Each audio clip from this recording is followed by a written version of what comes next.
And we're live for episode 12 of season 1 of Imitating. That's probably the last episode of the series.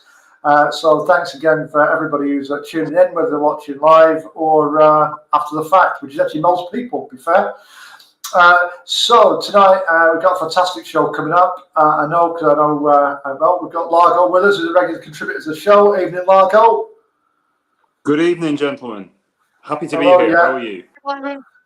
Yeah, good, mate. Yeah, it's how's your week been? All right. Yeah, better than some. I've just been watching the news and seeing the tragedy of what's happening currently in Valencia, with over 200 people dead that we know of, and it's really making me realize that we have to be grateful for the safety we have when we have it and not take it for granted. Well, yeah, I suppose it shows you how quickly it can all change, not for the better. Condolences to everyone who's lost something to care about. Yeah, for sure. Yeah, So just been feeling sort of humbled and grateful for what I've got. Okay, right. Well, yeah. I mean, these things are the freak occurrences. Hopefully, in terms of they don't happen very often. Well, I mean, this is a climate-related incident. That's the way I've been seeing it. It's clearly related to a change in climate. Well, like I say, it's it reminds us of how precious life is. Exactly. Also joining us tonight, a man I've known for quite a few years through various things, but mainly as we were both the frontmen of electronic pop groups, weren't we? Is Simon Roadnight from Raspberry Tortoise. Evening, Simon. How are you, mate? Good evening. I'm well, thank you. Good stuff. Yeah. So welcome to Try Imitating This. It's episode 12 of season 1. So I think it's the last episode of season 1. There you go. Did we save the best till last? Probably. Who knows? Yeah. So how's your week been, mate? Have you been up to much? I've been steady away this week. The funny thing with my job is I can be really rushed off my feet, and then it's all or nothing. And it's been preparation this week. I have a busy week next week in terms of actual jobs that I've got on. So yeah. And like Largo said, it's only 3 weeks since my wife and I were in Spain. We love it in Spain. So to see what's been going on like you both said, makes you appreciate what you've got more when you see things like that. You just think, wow, it can all happen in a blink of an eye. It's all sorts of things, like a freak day like that, or I don't know, it could be anything, and it just makes you realize, So maybe, I don't know, enjoy life. It's not forever, is it? That's it. Anything in the news caught your eye this week? Obviously, we've had a budget on. We've had some football matches. I see Preston North End limply rolled over for Arsenal under 14s last night. I was watching Atletico Madrid in the Copa del Rey, and they got 2 very lucky goals in I think it was the 82nd minute and then the 85th minute. And they were a moment away from some embarrassment up there in Catalonia, and they were a moment or 2 from some embarrassment. Right. Okay. They have been struggling, haven't they, Atletico, especially in Champions League, Chumps League, as I call it. But I think players at the side, especially. They got 81st minute, 89th minute. They scored in 2 very lucky Alvarez moments of brilliance from Alvarez, and they could. We'll not talk about him. Against Bicalvaro. They were playing Bicalvaro up there in Catalonia, and they did have 82% possession, but the more possession they had, you just sort of thought they're not gonna break through, because it's almost like those games where a team will dominate in possession and do absolutely nothing, and they just looked impotent. And I don't think Cholo Simeone is a particularly creative manager. No, I don't think it's the system that he uses. He still uses the same system. Is it sort of two holding players and Yeah, two wide players? Yeah, that's it. That's it. And he hasn't actually won for the amount of time he's been in the job. He hasn't won a tremendous amount, and he's had some real backing. I mean, he's had some real quality players. If you go back to the early days, like Mario Mandzukic, right up to now, they've brought back Antoine Griezmann. Yeah, yeah. I mean, Conor On Gallagher. paper, they've got a cracking side, haven't they? Very good side. Very good side. I mean, I think Yeah. they're probably the biggest underachievers in European football. I think what they want to do then is get rid of Simeone because my good mate Ernie's looking for a job now. I'm still in mourning over that. That was big football story of the week for me. I was gutted. Well, they're going to get the guy from Sporting Lisbon, aren't they? Is that right? I'm talking about Eric Ten Hag losing Yeah, his job. Man United are going to appoint the guy from Sporting Lisbon, aren't they? Is that right? Yeah, he's been appointed today. Yeah. Right. Yeah. Give me a week or two. I'll come up with a name for him. Right. But that's it. But it seems to be like a graveyard, for promising careers. Doesn't it? It seems to be like if you have a reputation of being a good football manager, going to Man United will surely ruin it. All I can say is, and I don't make no apologies to any dirty Reds fans out there. Long may it continue. Well, they've obviously got a. Well, but we are officially on the table already. Sorry. Don't worry. No, we're officially we're neutral here, aren't we? I think so. Unless you're Blackpool, right? but yeah, do you know that time the nuclear bomb hit Blackpool? It did 12 quid's worth of damage. But Man United, yeah, that seems to be the thing though, because Man United have been like they've been a pretty ordinary team for more than 10 years now. And it's not all of these managers. You're not going to tell me that all of those football managers were bad football managers. They're not. There's something clearly wrong within the club. Van Gaal was a former Barcelona manager. I mean, yeah. These aren't mugs that they're getting in. No, Mourinho. They went down the old Galactico approach, didn't they? What Real Madrid used to have. The time. I mean, folks, the City's ruined football with what they've spent, but they were I think the sixth in list of big spenders at the moment, the City. And my argument always is when on the rare occasion City do splash out on a player, how many people out there could actually say that that's an household name they've spent that money on? They've not gone for superstars and what have you, with the exception of Grealish, admittedly. We signed Sergio Aguero all those years ago. Largo might have done because he played at Atletico, but in England, had anybody heard of him? No, I knew who Sergio Aguero was and Kun Aguero. Yeah. But I'm talking about back in England, Largo. Nobody had thought, who's he? Who's it?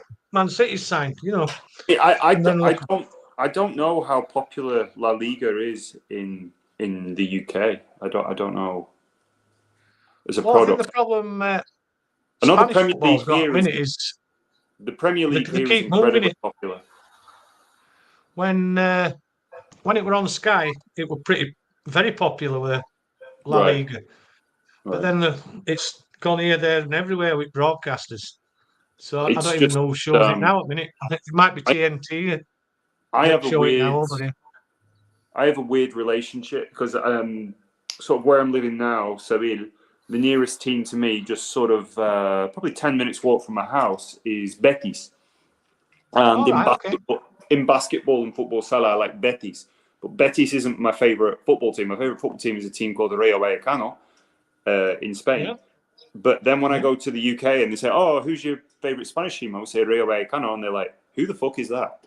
They're the third team in the Arsenal in the Cup Winners' Cup all them years ago. What did Vallecano beat them? Yeah. What did Naeem from halfway line? No, that was Zaragoza. They were a whisker away Slippery from Dave's head. That was Real Zaragoza, wasn't it? Fans, Slippery Dave. They played against Alaves in an all-Spanish semi-final of the 2001 UEFA Cup final. and they lost on penalties. They were desperate. They had a goal disallowed. They were desperately unlucky. And they were a whisker away from playing Liverpool in the final. And the Rayo Vallecano fans are convinced that if they played Liverpool in that final, they would have done them. Was that the one Liverpool won 5-4? Yeah, that's right. That was that final, wasn't and it? it looked game over. A very average Alaves side looked game over. And I think Liverpool won with a free kick from a very... Was it an own goal from Gary McAllister? No, Gary McAllister free kick, and it was an own goal. Yeah.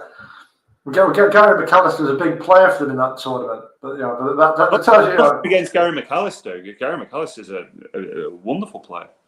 He was still doing things for Liverpool. He was like 36, 37 years old, wasn't he? Yeah, I think he'd come from... Well, obviously, he's idolised in these parts is Gary McAllister because of that. Right, I still argue that midfield that won league title with Leeds United was probably the best midfield there's been. Them forward. Batty, Speed, McAllister, Strachan. Oh, yeah. Golden Strachan, Gary Speed. Formidable. Yeah. Right. It was, and because they didn't have a particularly special team. Sort of the rest of it in the main was a pretty average team actually. It was okay, but not. Yeah. Yeah. I mean Wilkinson. Ray Wilkinson. Yeah. Howard Wilkinson, the manager. Howard Wilkinson, what manager? And I think what let Leeds down is your front players and your back players were all getting old. Well, with the exception of Strachan, who were at twilight of his career, I suppose. They have the legs running round them. A funny thing, McAllister. A funny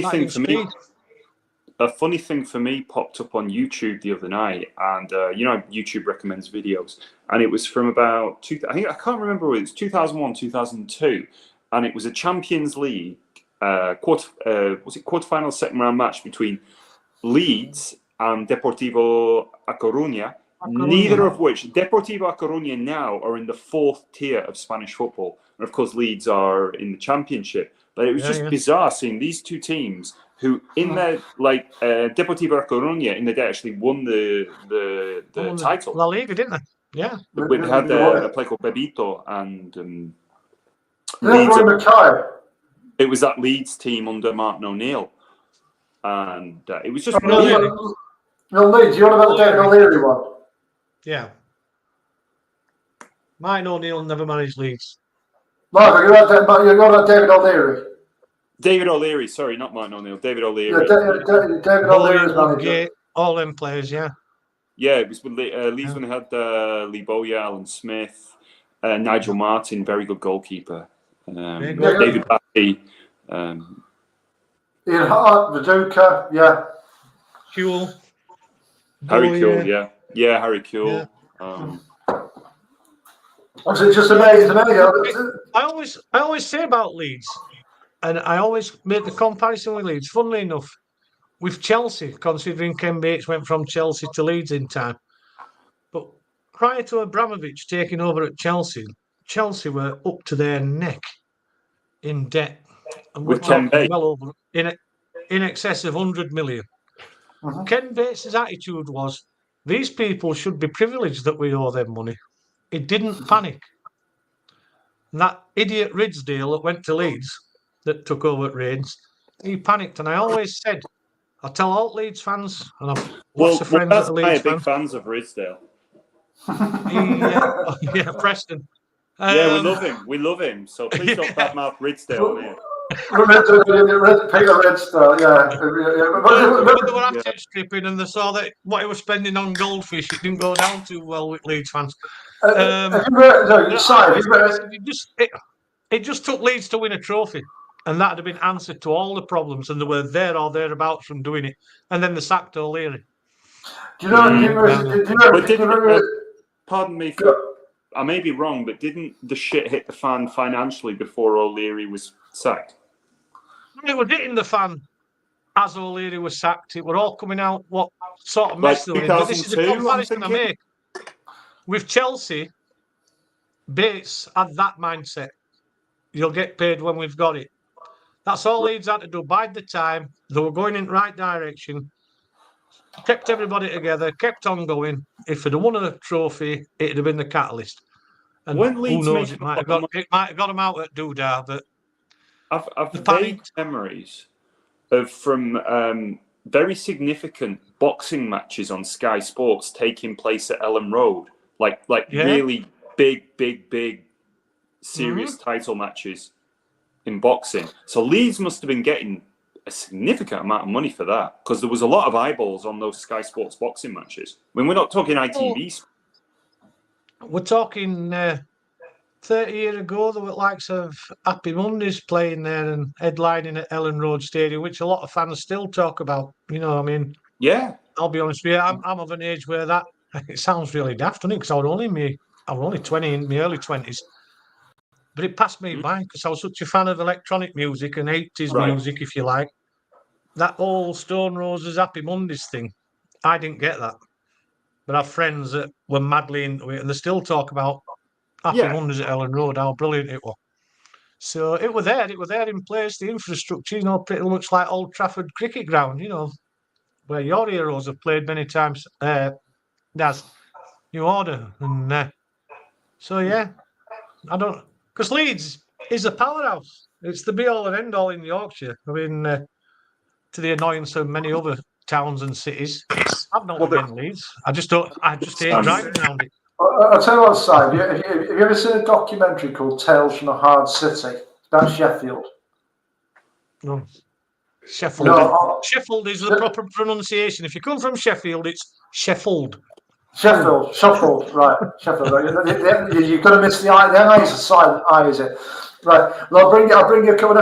Come to Batley, finally. You know when I get my visa and they let me in, right? I don't know about that. I'll bring my copy of Tales from a Hard City with me anyway. It's brilliant. It's a great documentary. Yeah.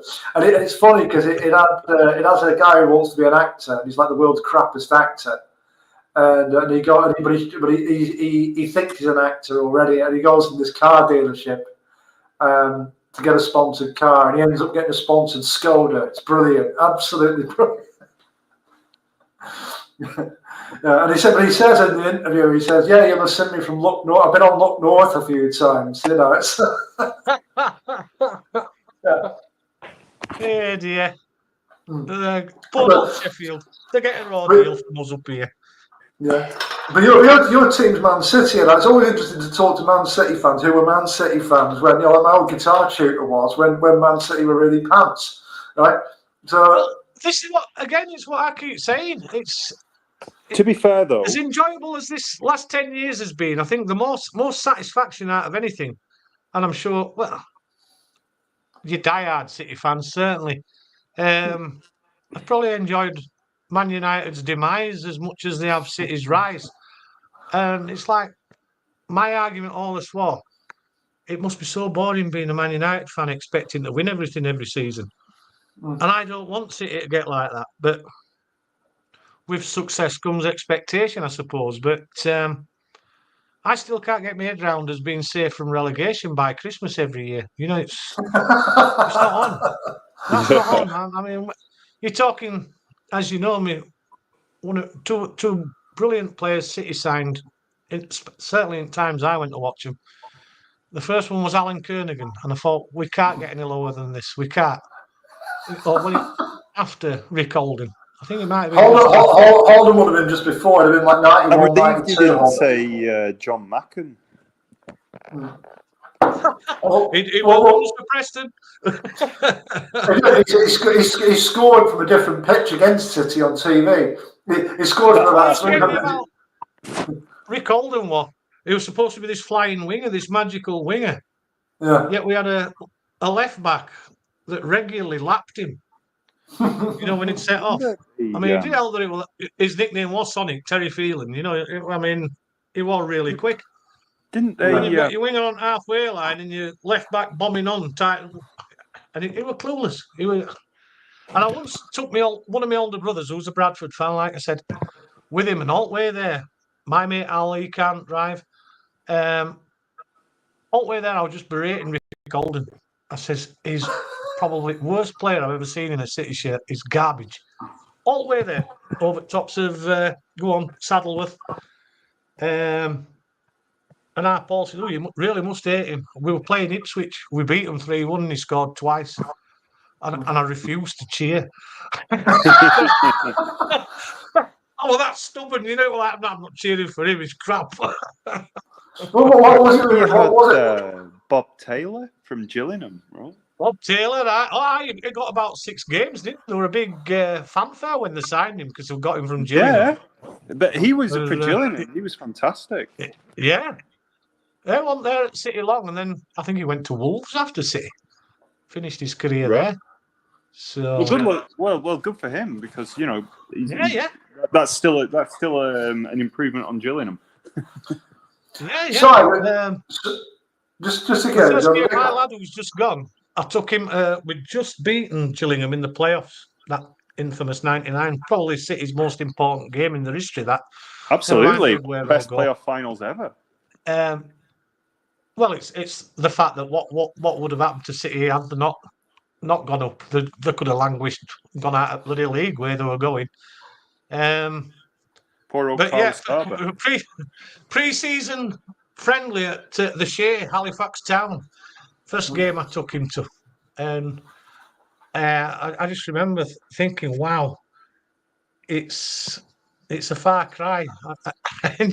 When you saw the likes of, Gerard Weekens were a good player, but they weren't household names, were they? Jeff Whitley, and you're thinking, it's only 5-10 years ago we're idolising Niall Quinn and David White, what they were doing and stuff. David White was a plonker, but he could shift and he could put ball away, but he did some daft stuff. I was trying to come up ball when he was through up goalie. After Manchester City, didn't Lee Crooks join the army or something? I think he had a stint at Barnsley because I think he's he was born in Wakefield. I thought someone but he did go in army, yeah. Didn't he join the and military? As far as he's still playing locally. I don't know if it's at Ossett United as they are now. The merged town. Someone told me he got a new name and joined the army or something mad like that. I think he went in Marines of all things. Was it? So you're a big unit with Lee Crooks. Yeah. Just a couple of quick aside. You mentioned Rick Holden there. What was the problem with him? Was he just chronically slow or something like that? I think with me, didn't see the point because we had a young lad at the time that I was raving about. I said he's going to be a great player. I don't know if you know. I know you're on about. And we sold him to bloody Strasbourg. I know you're on about. Pre-season. Strasbourg, France. And I was thinking, what on earth have they done that for? Because he were 20, was it? 21. And then we went and signed Rick Holden. It was like, we've got rid of Michael Hughes to get Rick Holden. It made no sense. And it just didn't. And then when he played, you just thought, I don't see it. I don't get it. Because I did watch some. Many a time we'd come away from Main Road and I'd say, "Well, why do we come and watch this? It's rubbish." Richard Edgehill was part and parcel of being fan, isn't it? It's yeah. So I remember all these times. So when folk, I don't get it, but I dare say my lad will. But there's plenty of pictures of him as a kid in his City shirts. Richard Edgehill was a great servant. Oh, what a great servant. Sorry, I was going to say, Richard Edgehill. Richard Edgehill, again, he was a great servant. And he had was a right back. Yeah, but his first touch was woeful. Right. He was there long enough. He was, yeah. The bearded blunder, Brian Horton, that gave him his debut. I'll tell you on the side, Brian Horton is he at least had a scintilla of competence about him, which Alan Ball didn't. Alan Ball's a football genius. I know Horton was dull. He was a dull a dull player. His teams played dull football. That was the other problem. But I don't think he'd ever relegated you. Genuinely, I don't. I think relegated us. It was. Yeah, I don't think I would have won that. We didn't win it. Didn't win us any of his first 10 games under Alan Ball. No. Then we picked up a bit and then shot the Sens at Falk last day, didn't they? Thinking a draw was enough. You didn't win. In fact, you didn't win any of your first 18 away games with him. Alan Ball didn't get sacked. He resigned about 2 games into the season after. But Brian, he brought a few promising players, Ed Gill being one of them. He brought Steve Lomas on, brought him through. And there were a chap he signed from former East German international. He only played half his season on loan, Maurizio Gaudino. And he were great. But then I remember getting really excited over us signing David Rocastle. Well, yeah, understandably so. My footy mates saying, I can't believe City signed Rocastle, so we're going to have a great team next season. And then I went home, put CFAX on, we told him to Chelsea. But these were things that you got as a City fan. You know, you're thinking, what's going on? Because that side of the Peter Reid were a joy to watch. They were a good team. I enjoyed watching Brightwell. Wasn't he sacked without losing a match? Peter Reid? He was sacked 3 games into the season. And he didn't lose a match. We'd drawn 1. I think we drew 2. We might have lost 1 of them. But Shredded Wheathead, Peter Swales, he'd appointed one of his best mates, this John Maddox, who were a big newspaper chap who had something to do with Oxford United. And I remember it was a Friday night game when it were given out that as new manager were Brian Orton. And me and Al just looked at one another and went, what? Where the bloody hell's that come from? And that were all because they were mates with this John Maddox, who didn't last 2 minutes, by the way, after Orton's appointment. But yeah, it was fun times. I was there when they were all outcry for Swales to go and get Franny Lee in. And Francis Lee went and appointed Alan Ball. Well, Francis Lee, if you look at it objectively, he was a bit of a disaster for you, wasn't he? I mean, even though he was popular at the time. Right. He was a legend, wasn't he? And in theory, on paper, it was a good thing, a former footballer running a football club. But I think he lost a lot of goodwill with the appointment of Alan Ball, because he was notorious for not being much of a manager, wasn't he? Yeah. I think when we appointed him, Francis Lee said, well, he's never had a chance to manage a big club. I thought, well, we're not a big club anymore. You know, the only other problem was there were also a couple of relegations already on his CV. That was the other thing, wasn't it? Yeah, Portsmouth. Yeah, so an extra city. Southampton had a lofty league finish under Alan Ball. They finished about 11th. But there were about 3 points between 11th and 19th that season, 18th or whatever. Right. So that was a few folk.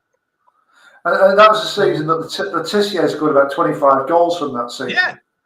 Well, the Tissier will say himself that his best season was under Alan Ball. But then you look at, they had Dave Merrington and Alan Ball does have Ian a lovely Brandfoot as manager prior to Alan Ball. So I suppose anybody was going to be better than them, wasn't they? Well, Brandfoot was a kind of 1980s long ball guy, wasn't he? So I don't think the Tiss was going to get on with him. He did all right at Wimbledon, would Brandfoot. That was the type of football he played, wasn't he? But, but that period in City's history, it was mad, really, because I was actually watching not long ago. So I used to work with a guy who's a Stoke fan, and he was telling me he was at the 5-2 game, the one at the Britannia. Yeah. And there was like City fans all over that stadium, including at the Stoke end and everything. And he said when the first goal went in, fights just broke out all over the ground. It all went off, right? And it was just an odd fit. It was just a strange atmosphere because like both teams were getting relegated. And Stoke had Neville Southall in goal, and he was at 40, wasn't he? And he'd seen better days. You know, he'd put a bit of weight on, hadn't he, as well? But that one game for Bradford City, didn't he? I don't think they had a shirt big enough to fit him. Neville. Big Neville, yeah. I mean, when you think goalkeeper, what a great guy. One of the best I've ever seen. Yeah. He went on too long, I think it's fair to say. And he played in that Everton team that, in its day, was probably one of the best in Europe. Oh, absolutely, yeah. Yeah. And that's the sad thing. I mean, it's can sort of understand it why there's a lot of bitterness from Evertonians, but Heysel happened just as Everton were crowned champions for the first time, so they were denied playing European Cup. Yeah. So you never know how well they could have done. So, No, that was a very good team. We had Gary Naylor on earlier in the series, and we were on about that team. He's an Everton fan and a sports journalist as well. We were just talking about how the players who were in it, and a lot of those players, some of them went off to Rangers, obviously, because that was the thing.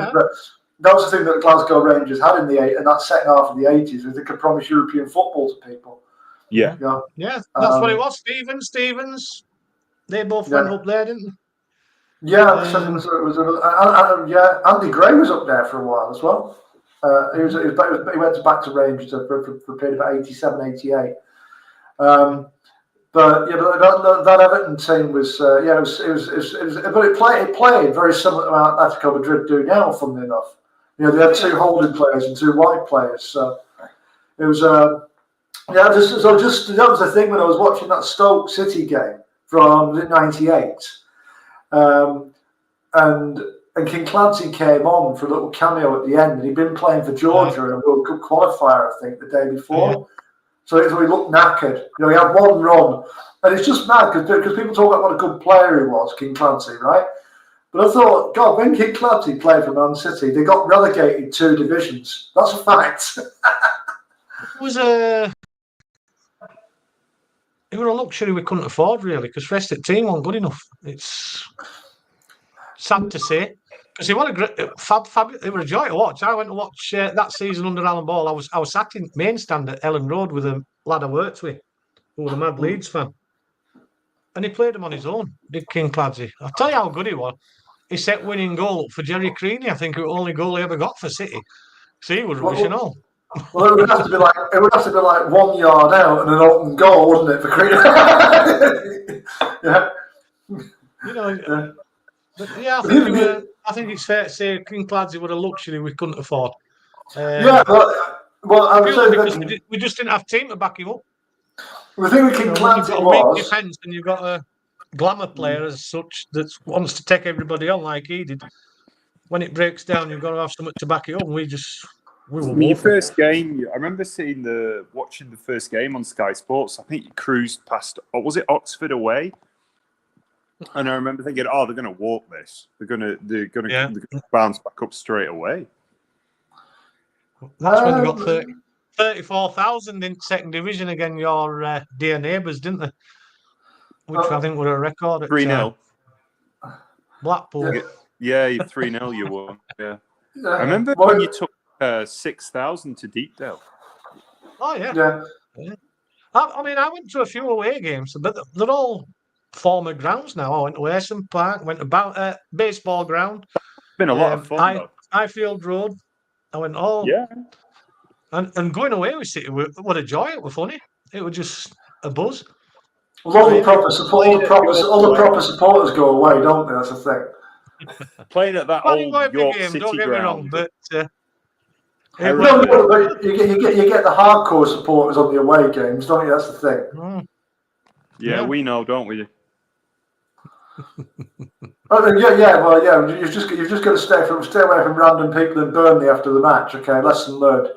But the other one side was I was watching a couple of Republic of Ireland games actually when your other mate was playing in defence for them, right? And it's like, have you ever seen that Spain one when they were 3-0 down after half an hour? No. It was like Fortress Lansdowne went down like a house of cards that day, right? So I think they conceded like 2 goals in 10 games or something prior to that, and I think they typically have Kevin Moran and Paul McGrath in the centre of defence. Anyway, they put McGrath in midfield and they bring Kernigan in at centre back, right? And there was a warning in the previous game when they played Lithuania. And Lithuania should have got a draw in that game. It was 2-0 to Ireland in the end. Lithuania had chance after chance after chance on the break. It's always down Kernigan's side as well. It's like it's chaos. And it happened that Spain game. You know, they let people like Becerra and Salinas on him, and like it was chaos. It was 3-0 after half an hour. It's meant, right? And he's at fault for 2 of the goals as well. Clearly, there's one where you sent me that clip, and I watched it, and I just thought, yeah, that was Alan Kernigan. If you saw that on a Sunday league, you know you'd go mad. How do you let him turn you inside out like that? Show him out of the penalty area. Yeah. Just basic stuff, but it's bad because you could get I think it's a lot harder now, but back then you could get players who weren't particularly good, but they kind of fudge a career of 100, 150 games at a decent level. No? Yeah. I mean, there was a few at Preston like that. One that springs to mind would be Neil Treble. Well, Treble only played 2 seasons for us, to be fair. He was only at Preston for 2 years. Yeah, but to be fair though, 2 seasons, that's decent. It was only a regular for 1 as well. But he did provide that long ball for the goal against Blackpool in the FA Cup on Sky Sports. Yeah, he did. It was like a 70-yard punt. It was. Look, I don't think there was any creativity. In the wind. There was no creativity involved. It was he just did as John Beck said. just kick the ball as long as you possibly can, right? It was beautiful, though. You got to admit, when you watch it on YouTube, it's so satisfying. I'll tell you one thing about the John Beck football team. One word I would never use to describe it is beautiful. Come on, beating Blackpool, you can't take that for granted. Look, I'll take any goal against Blackpool, but, I wouldn't call that beautiful. That was not beautiful. That was, that was just before he went as well. That was one of his last games. Yeah. It was. Yeah. It was bad.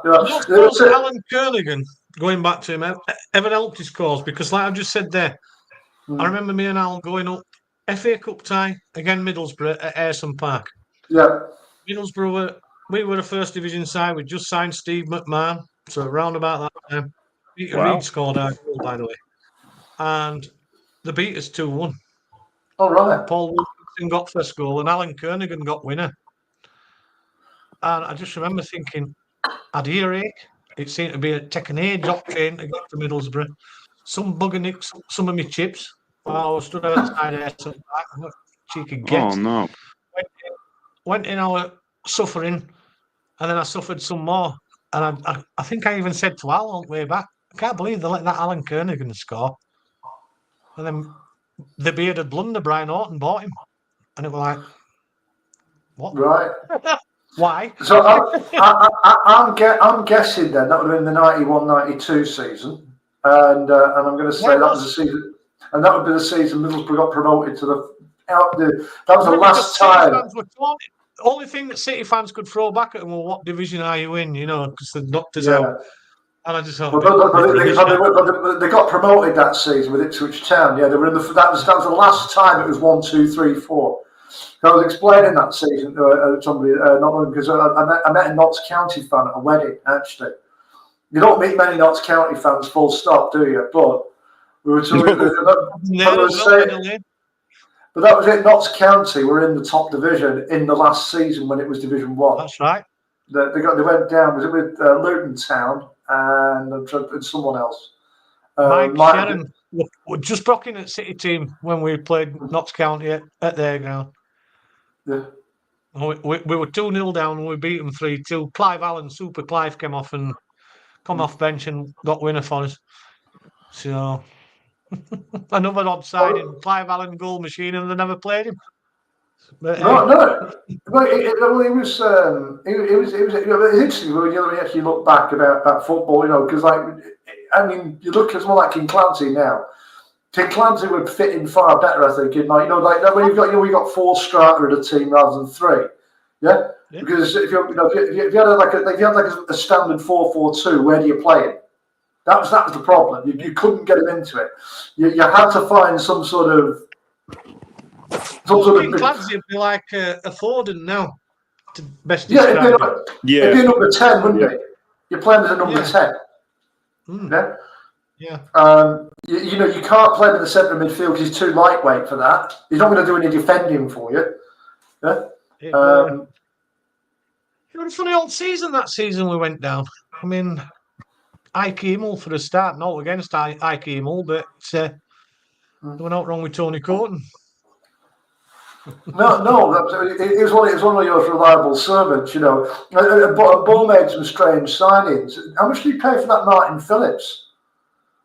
It's a few quid. Somewhat silly.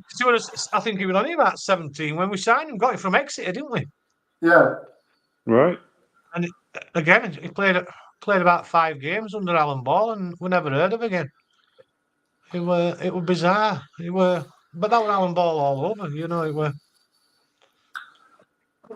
Yeah. It was one of those. It was one of those where if he hadn't, I don't know, if he wasn't a big name player, you wouldn't have even considered him for the job on his record. It was one of those where,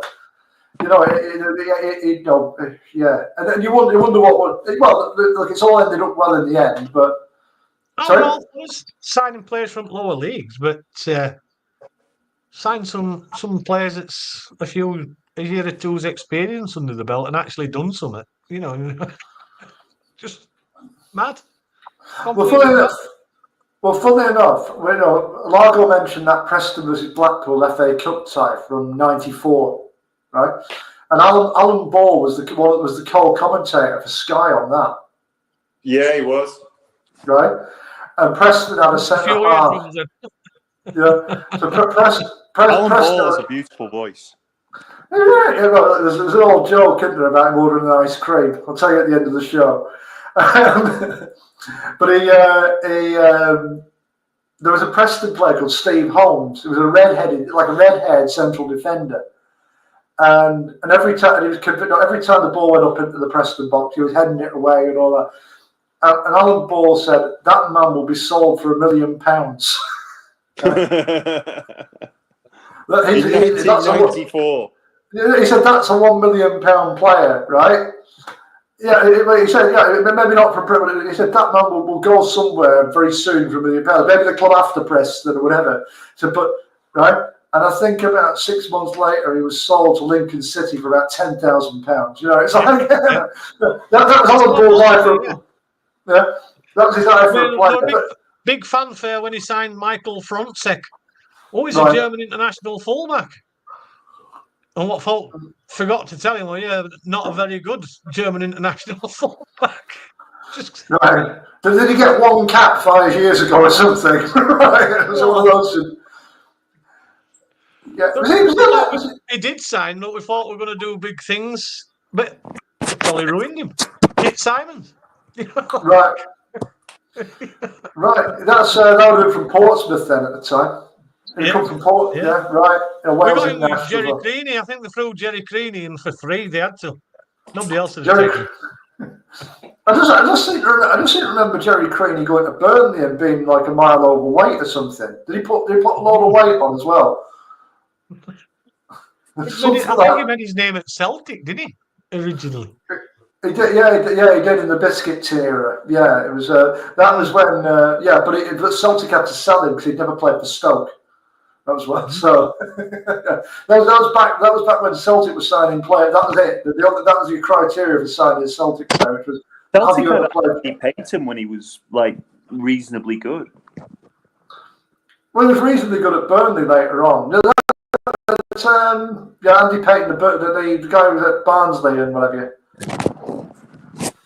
He was at Burnley. He was Celtic. I can't remember where he was after Burnley though. What were we talking about? Andy Payton. Andy Payton. I remember him being at Middlesbrough. Right.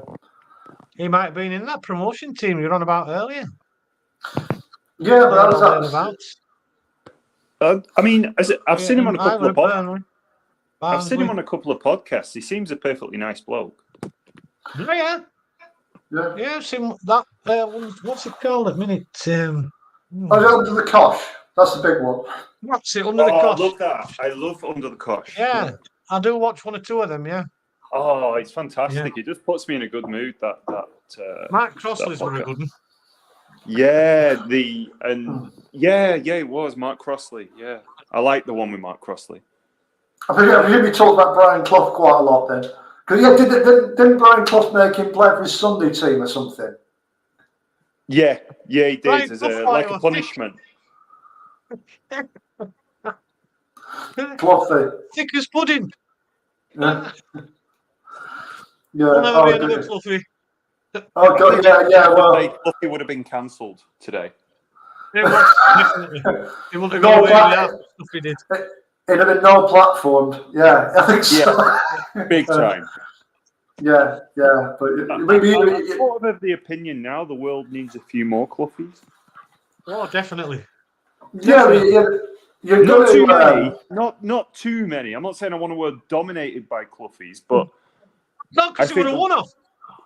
I think the world could do with a sprinkle of Cluffies. Yeah. But I didn't actually think when he first come over, he was close to him with Mourinho, but he got a bit boring in the end, didn't he? Not doing managing Dirty Reds. It's quite entertaining with Mourinho when he first come. Yeah, it's a good point. Good point to move on and stuff. The stuff about the world and the state of the world, sort of thing. We had a budget this week. What did you make of it, Si? Because I thought it sucked. What? Think of what? The budget this week. What do you think of the budget this week? The budget? Yeah. I don't really know. I'm that disillusioned. Yeah. With politics right now. I don't think for you're the on first time in my life, and I'm not particularly proud to say it, but for the first time in my life, I refused to vote purely because I didn't think any of the I don't think any of the candidates were worthy of my vote. We ended up with one of these silly independents in Batley and Dewsbury, which were nailed on certainty when we saw a list of candidates who were going to get in. But all he wanted to stand on was the old Palestine ticket. Yeah. Which is indicative of this area now. I'm not saying it's good or bad, but it was just a nailed on certainty that he were going to be. I still don't even know what his name is. I've no interest. I didn't care for Dim Bedwetter, Joe Cox's sister. We had prior to her, we had the useless Mayor Baking Trabin, who's now the Mayor of West Yorkshire. Most useless. She's got the personality and the sincerity of a breeze block. She's hopeless, horrendous woman, and she pretty much like Joe Cox did, I suppose, played the "I'm a local lass" card. But I met Joe Cox a few times, and she had a degree of sincerity about her. And going back to what we said earlier, I was a dyed-in-the-wool Labour supporter.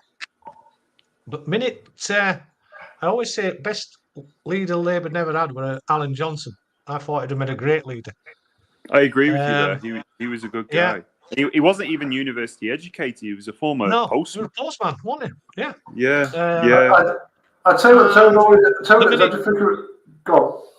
The minute that idiot Corbyn got in, and I was a Corbyn guy. No. That was my moment. That was the only moment I ever felt any connection with Labour was with Corbyn. I only voted for Labour at the general election because I wanted the Tories gone, really. I understand that. I'd have voted for Lib Dem. If Lib Dem were the party to get rid of the Tories, I'd have voted for the Lib Dems. They're all right flipping burgers at McDonald's at Lib Dems. That's I'd have voted for anyone. I'd have voted for anyone to get the Tories out. Yeah, I'd have.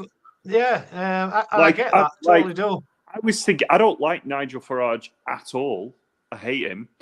But if I was in an area and it was a two-headed race between a Tory and Reform, I'd probably vote Reform just to get the Tory out because Reform are completely toothless. Right. This is what like I just said is interesting, right? Because that's not even about policy, is it? We've had this chat, Simon, right? I couldn't tell. But unfortunately, this is the route we've gone now. I mean, for what it's worth, I think Sicky has got personality of a damp cloth. You know, I can't stand Keir Starmer. He's a horrible I hate the man. Yeah, I hate him. He's just that a horrible alien monster that Zionist sits at the opportunist. side of him. He don't You believe think anything. Angela Rayner, and I know this is She's again disappointed. they bring it down to personalities and everything, but every time that woman opens her mouth, like the monster in Alien, you know, when it opens its mouth, another jaw juts out and opens its mouth, and then another. That's what I keep expecting with her, and it's similar dribble. I think you got more sense out of Alien Monster than anything she's ever said. Didn't P&O nearly drop that contract where they were going to put £1 billion in and employ a couple of thousand people because of comments that Rayner and others have made? It's like you can't, when you're actually the government, you can't play student politics anymore. You've got to act like a grown-up. Yeah? That's what they're doing. And this is what my problem's always been with Labour. And how can I put this? You've got to bear in mind, I'm a little bit older than you, Daz. I don't know about Largo, but... Well, I'm nearly 40. Well, I'm well into my 50s now. So when I was at high school, I hated my time at high school. I left school in 86, which was, I assure you, a very bleak time. We just had the miners' strike. The only option really was to leave school and do a YTS scheme. My career officer at work or whatever, careers teacher, it wasn't worth paper it was written on. Absolutely. When I said I want, whatever I said, oh no, don't do that. The minute I said I had 2 brothers at Air Force, I come home with a pile like that. Things, you must be a thickie. I want a thickie. No. But basically, you left school with no hope, totally despair, and I blame Thatcher. Thatcher was subhuman, and I make no bones about that. I still don't like Thatcher. She was a disgusting creature. I mean, one or two things she had to do, I suppose. I mean, the only thing miners got wrong were putting such a blind faith in Scargill. What they were actually striking for and standing up for were very, very noble and honourable. It was. And when you see the destruction of communities after these pits were closed, it's just there's a lot of people. There's a very sociopathic trait in British politics that's represented so clearly by people like Margaret Thatcher and more recently Liz Truss. Just absolute filth. Just no regard for human beings, no regard for human welfare. Nothing. These people are demonic. Absolutely. Can I just add one thing? You can think whatever you like about Thatcher or Truss or whatever you like, right? And I know neither of you will like them, probably for slightly different reasons. But your point, Sam, was spot on. Scargill was just as bad. Scargill used those miners as pawns in a game, right? I did. Absolutely. He was still on a. He ended up getting sacked by the NUM. He was still on a fat wage. Eventually. Right. Absolute luxury, wasn't he? Yeah, he had a lovely flat in, I think it was Mayfair in London. I mean, he was not suffering. There's no joke about that. I once had this with your mate Steve Franklin. We did have a police state under Thatcher. She utilised the police as her own private army, especially during the miners' strike. Absolutely, she did. And it backfired on her, and which ultimately led to a downfall at end. She tried to do it with poll tax riots. Yeah, she was going.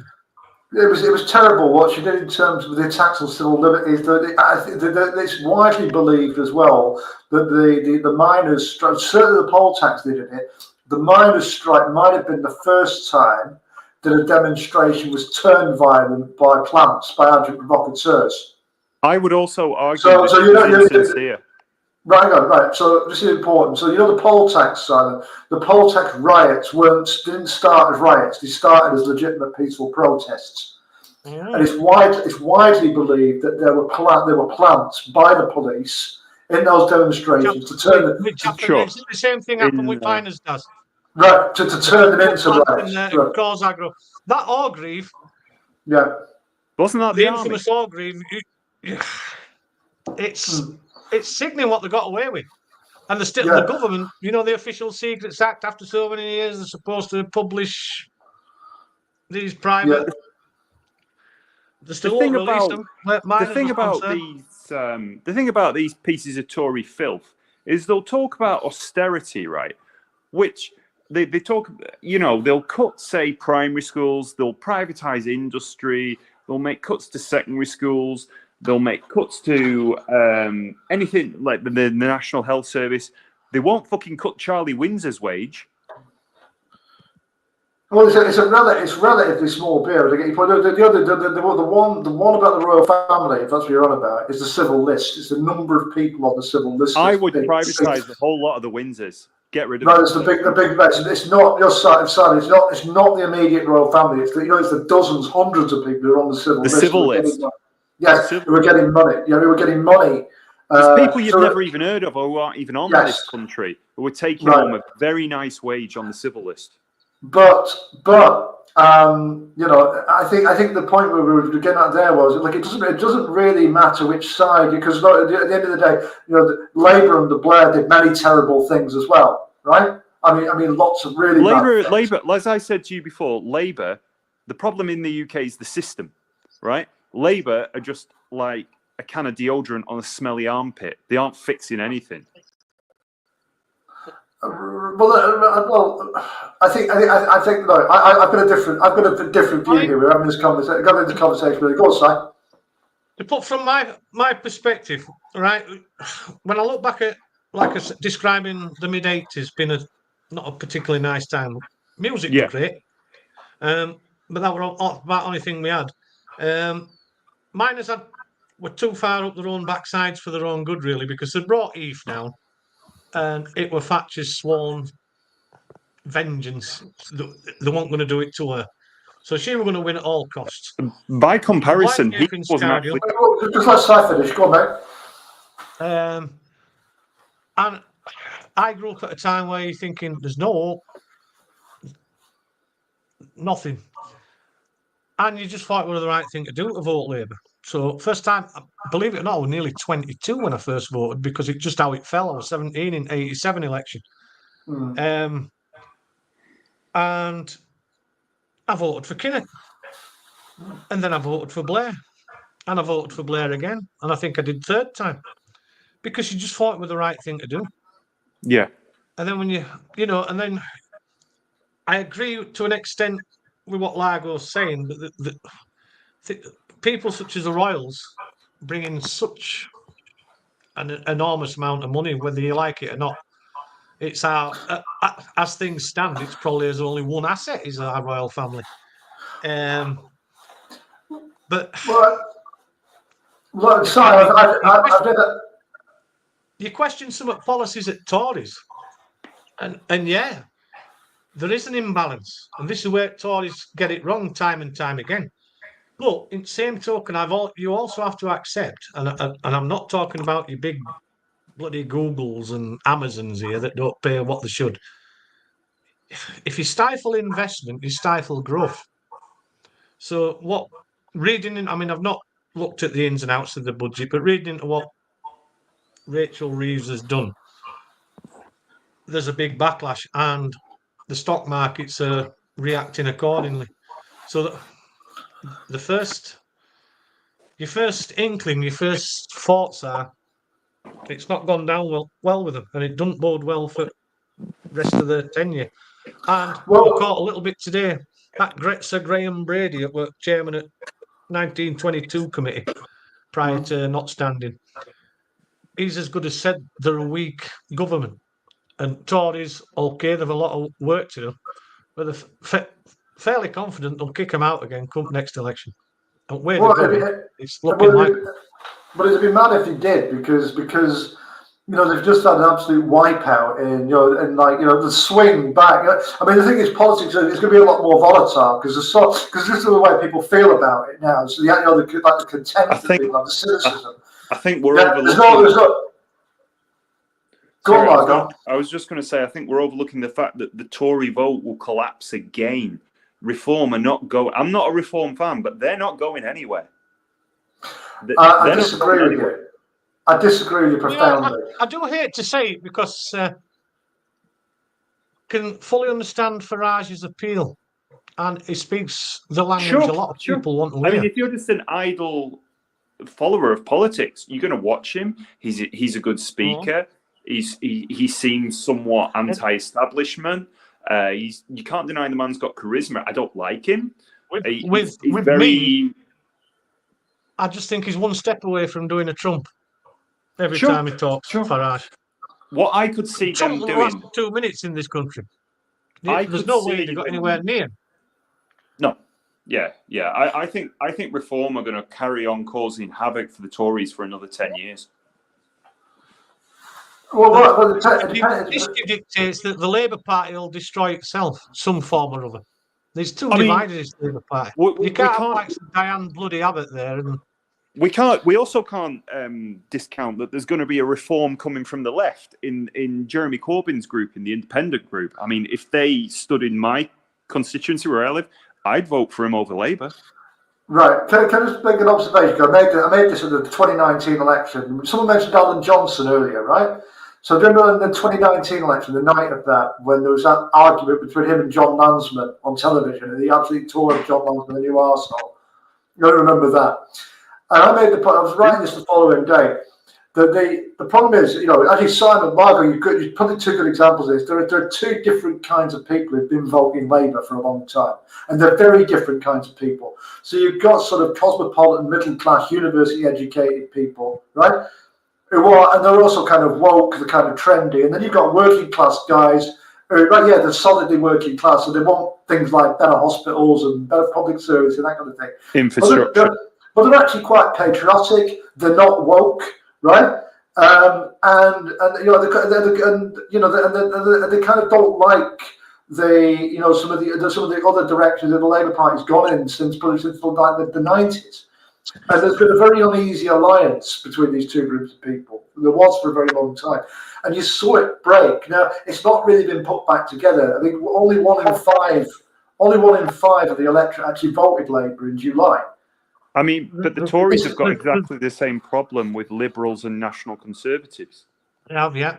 The key thing here, Daz, and whether you liked it or not, I found it abhorrent, the way they went about it. But within 2 months of sick here taking keys to number 10, there were riots in the country. Rightly or wrongly, I mean, But I mean, stand on it, I don't know. There was riots with the Tories. Everybody were out on the street as a right-wing extremist and thug. I know. Big mistake. Absolute huge mistake. Because I dare say 3/4 of those people at those protests, whether they were writing or not, were Labour voters. Now they've been tarred with that brush, they'll never vote Labour again. Possibly, but when you're engaging in criminal damage, you have to expect the legal system in any country to come with ultimate force. No. There are injustices. There's this with, like Imitating, Tommy Robinson. They're determined to shut him up. I watched that documentary he made. I don't think it's not far from here. But to what extent do you think Tommy Robinson has? I mean, I'm going to put it this way: would it be a stretch of the imagination to say Tommy Robinson has a long and complicated relationship with British intelligence? I think there's something amiss, definitely. But for them to throw him in jail for 18 months for that is... I don't buy the Tommy Robinson thing. I'm sorry. I'm going to agree with Largo on this side because I think there's more to the Tommy Robinson legend. I don't know what it is. But there's a mixed guy. I wouldn't take things at face value. Like that he actually is in prison or whatever. He might have just gone off grid for a while. I mean, if just a 10-minute Google search, you can find it as early as the 1970s. The British government was flying members of the IRA to Whitehall on RAF jets for negotiations. I mean, the state finds a way. The state will find a way to... I'm not saying he started off as an asset of British intelligence, but he could have ended up one in the same way that Martin McGuinness is rumoured to have done. There's one journalist, local journalist. He'd run his own paper here for a few years. He had a run-in with the former Danny Lockwood. And he used to be on Newsnight regular. And he says... He put it in his column, the bias from Emily Maitlis, especially on Newsnight, was extraordinary. But I mean, it's Newsnight. What do you expect?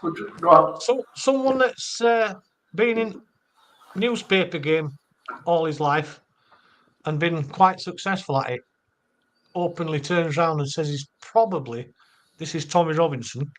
He is like Marmite. You love him or you hate him. He says he's probably the best investigative journalist he's ever come across. Better than the Cook Report?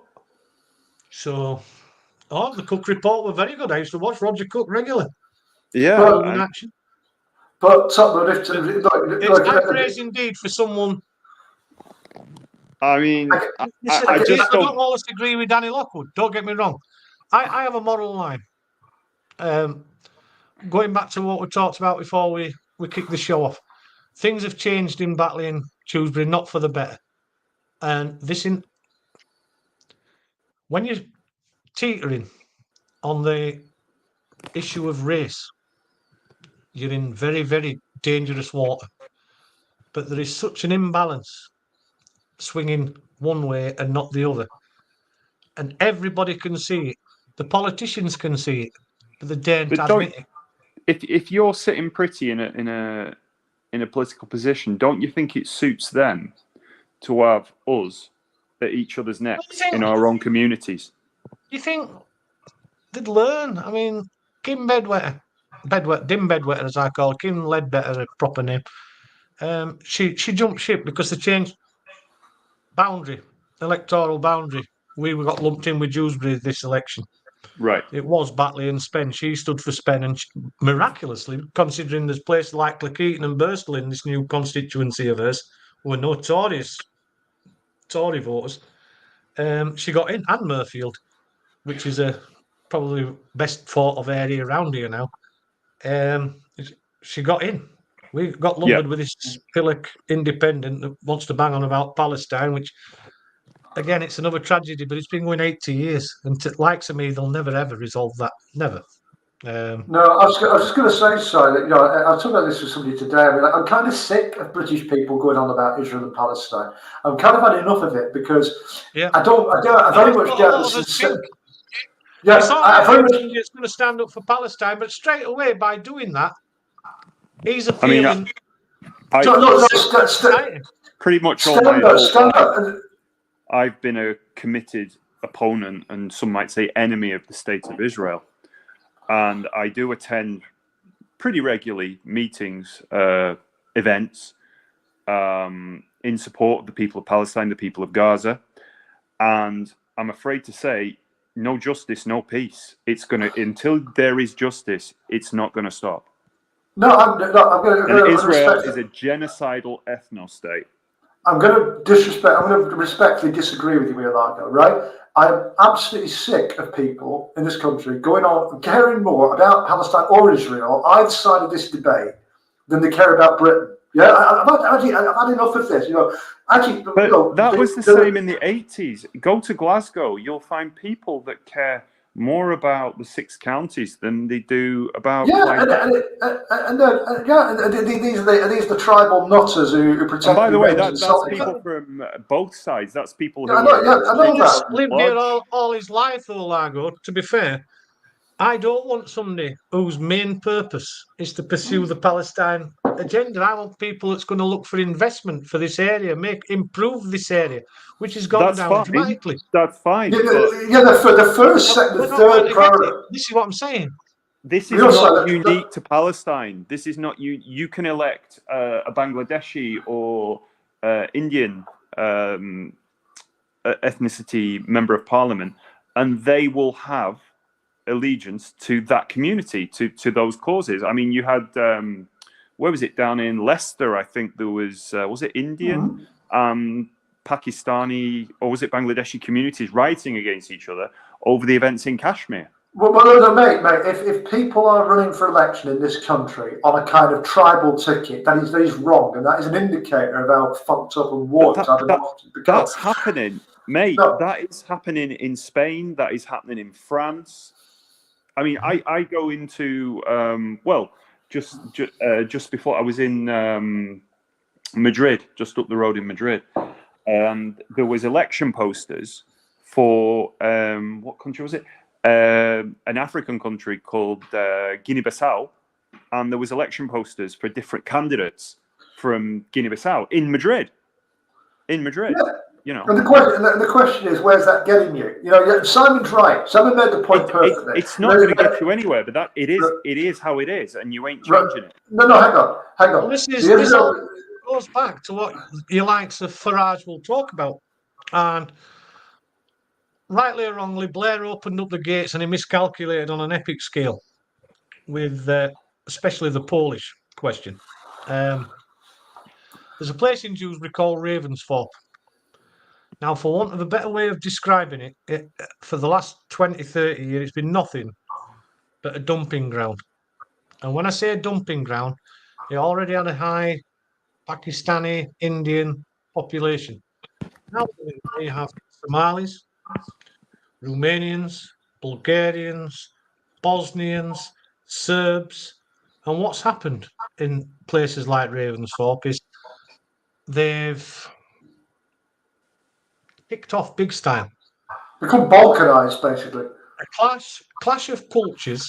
Plus, what you've got to also bear in mind, Blair were opening up the borders to this country, to these people, Batley and Dewsbury especially, Bosnia, Serbia. There you have it, Kosovans.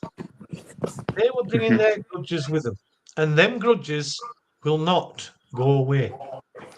And what's happened is innocent people that's worked hard all their lives, seen the towns destroyed. You go to Dewsbury town centre now, you won't hear an English accent, a Yorkshire accent. You'll hear plenty of European Slav accents. I don't see how that's destroying the place. I'm not saying that's a bad thing, right? I believe that folks should look for a better way of life, right? I don't dispute that. But the fact is, while all this has happened, and you've got these people that's brought the grudges with them, and they're fighting amongst each other in areas totally alien to it, or were alien to it, they've become accustomed to it now. It's not hard to see why the rise of so-called right-wing extremism's happening, because nothing gets done. These people are lawless. There's a lot of lawlessness. We see it day in, day out. Minor things that you and I wouldn't dream of doing. But to them, it's second nature because they can get away with it, and they know they can get away with it. And this is why immigration is such a huge issue now among the voters. I voted for Brexit purely on the basis, nothing to do with immigration, why I voted for Brexit.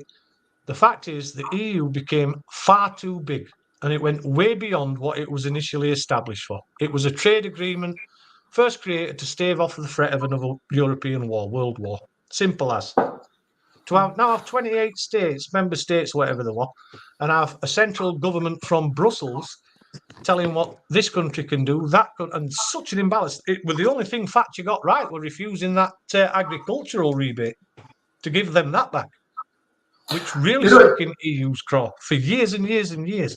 That was the only thing, as far as I'm concerned, she got right. I voted Remain, but when Leave won, I was like, okay, there has to be some kind of concession. We have to leave the European Union. That's the way the result of the referendum has gone. But I was still kind of holding out that I don't see why we couldn't have had a Norway deal. Yeah. Just Switzerland have always been neutral. Never get Switzerland in EU. Norway. But Switzerland still has a lot of benefits of the EU. Switzerland still has absolutely. Just look at the neighbours for a start. Germany. Yeah, I mean, Switzerland has frictionless trade, free movement, as does Norway. I don't know why we could. I think we really did do it badly. I don't think there was any. I don't think anybody came out of that smelling of roses from Remain or Leave. The actual referendum, the referendum was terrible. Simon, can I just pick up a couple of things you mentioned there, just talking about immigration? Because I think you touched on an important point about immigration that people miss. I think, and everyone gets in about numbers, about whether it's from tens of thousands or hundreds of thousands or whatever. But the thing is that when you have immigration on a manageable scale, and it's from countries where it's compatible with you, right?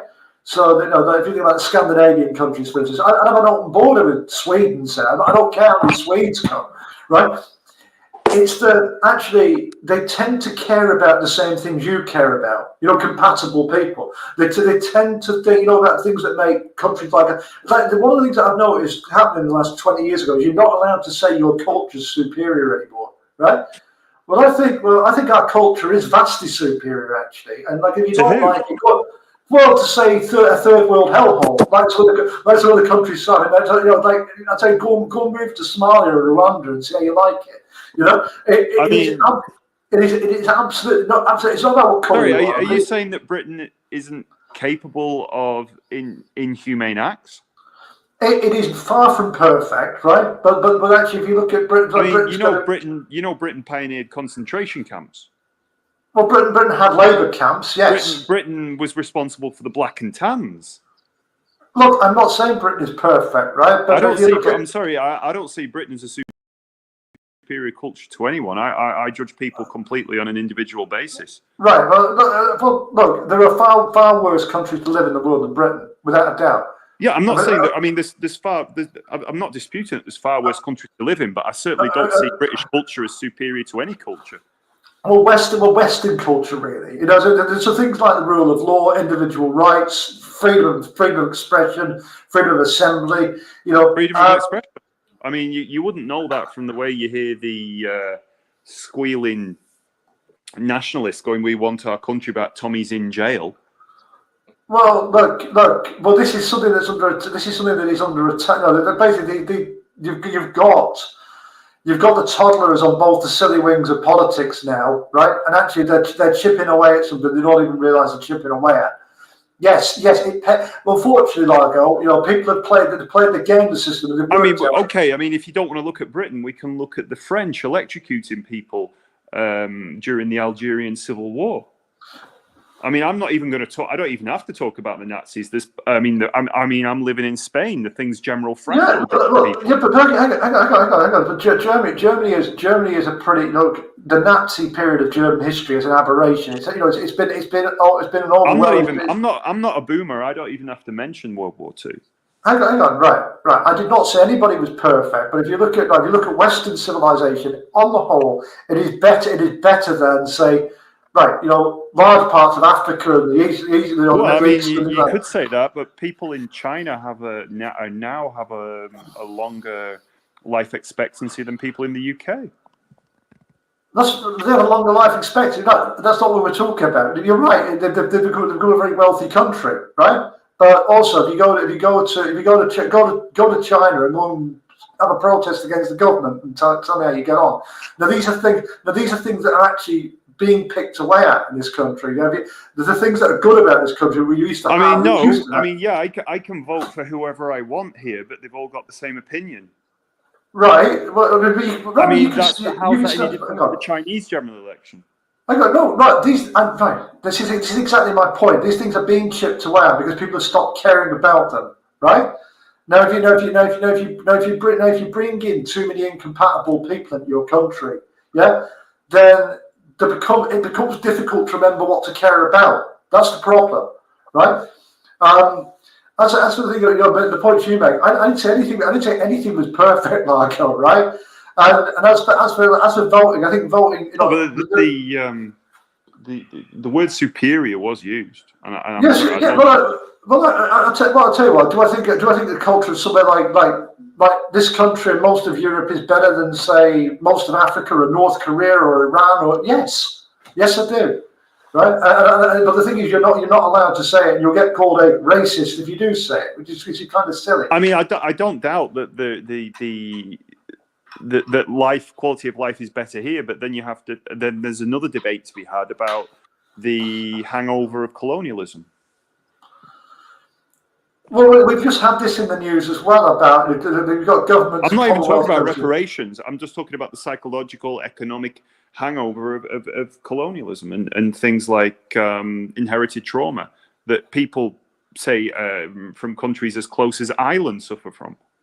Inherited trauma. You have to explain that one to me.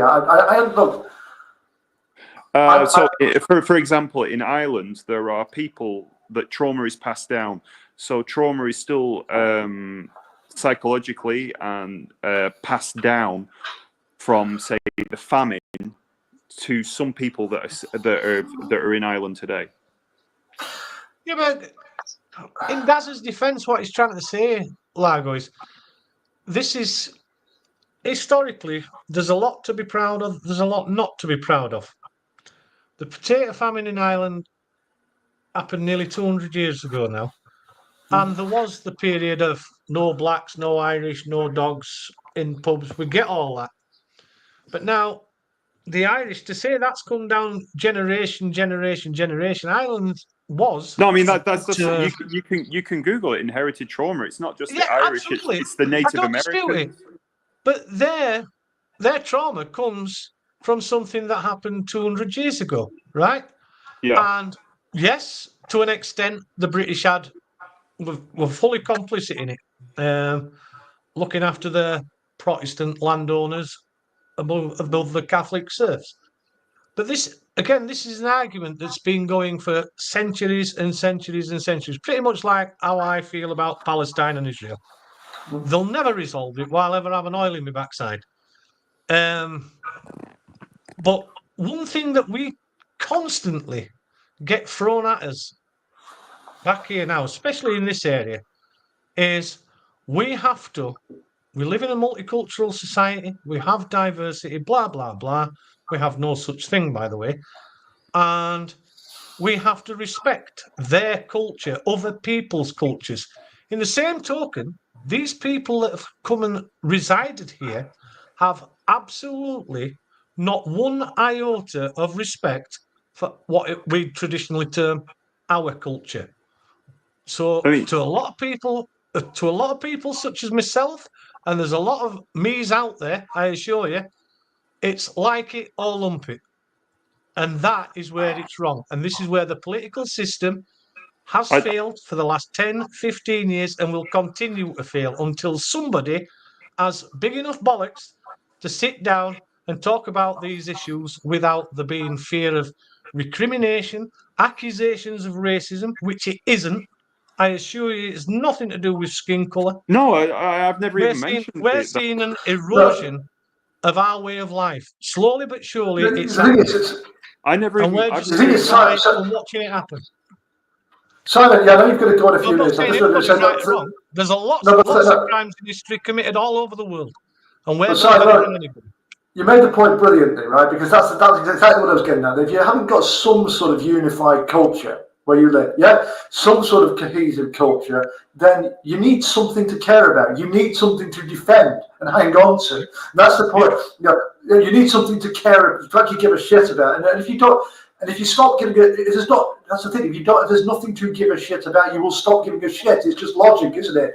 And that's the thing. I think the problem is with the UK is that you can show loyalty to that system, but that system, unlike say in a country like America or France, that system is never going to repay you. It's never going to show that loyalty back to you because the whole system is geared around not you, loyalty to the Windsors. Is it? I don't listen to your national anthem. But it's a national anthem. I don't. Yeah, but the whole system is never going to love you back. The problem with the UK system is all about inherited privilege. Look, we don't have. It's not the 16th century. We don't have the feudal system anymore. Then why are the Windsors still there? Why have they not been cleared out? Well, in half a century, they might not be. I'm just conscious of the time. It's 8:45, by the way. I hope you're right. I hope it isn't.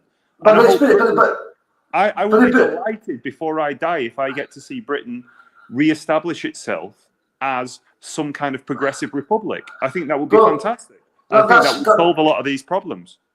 Look, I don't like hereditary systems as a rule, right? But you have got to come up with something better before you replace them. That's the only thing I would say. Unfortunately, that's the problem with Britain. The state, the system, the constitution, it just isn't very good. Right. Well, Right. Well, look, I don't know. The problem is obviously naturally you'd end up with a politician as head of state. Simon, have you got any view on that? I'm just conscious of the time. Have you got any views on the old monarchy republic debate? I mean, outside of the Personally- Magna Carta, and you ask most of these people who talk about the Magna Carta, ask them what it is. They don't really know. It's just something they've heard Tommy Robinson say. There isn't really anything to define that is part of this system which serves us well. Magna Carta was brought in because you had King John at the time spending money we didn't have, and he needed reining in, but we still wanted to retain the monarchy. Yeah. And personally, and it's only my opinion, I think I'd sooner have a King Charles, as much as whatever you think of him. I'd sooner have a King Charles as our head of state than that idiot Keir Starmer. But I'd have felt exactly the same about any politician. But you've just shown a preference. Wouldn't you at least want some choice in who your head of state is? Well, imagine if you could have on it. Imagine if you could have a President Tommy Robinson or whatever. At least you could have some say. So who do you suggest? Do you suggest the guy from Time Team then?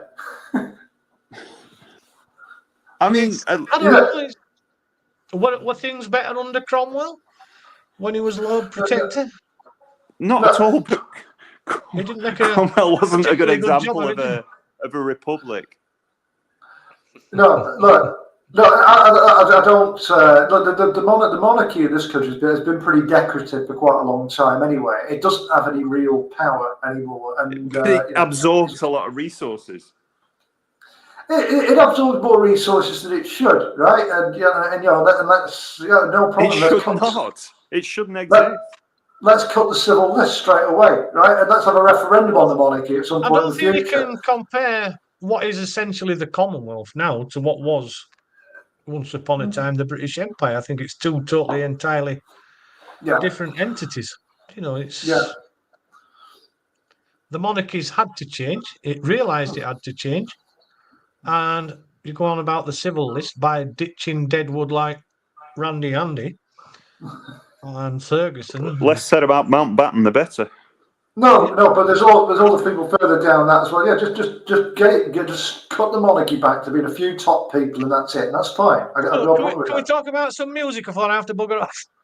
Yeah, do. Yeah, so absolutely. That's one thing we haven't discussed. Yeah, is it your band Raspberry Tortoise? Politics. I don't think I've done it very well anyway. I'm interested to talk as well. I was interested to talk about your acting career.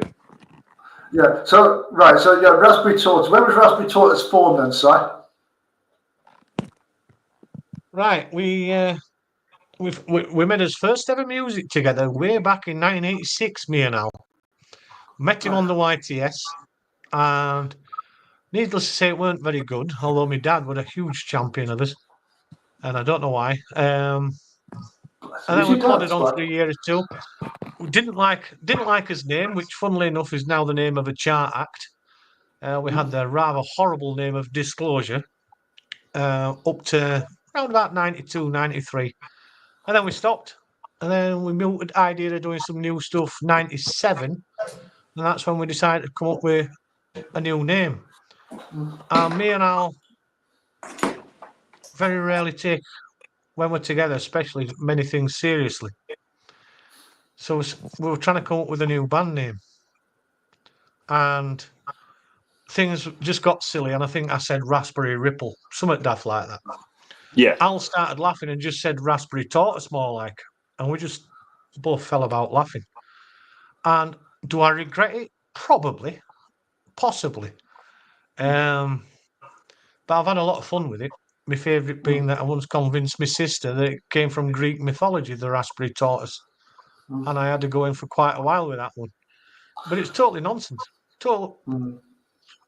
It's what a lot of bands will say, same thing. I wish we'd taken more. Depeche Mode say, that were a French fashion magazine. Dave Garn openly tells folk that's where that comes from. But and then we made a couple of albums, as it were. So I've still got copies, but I won't let anybody hear them.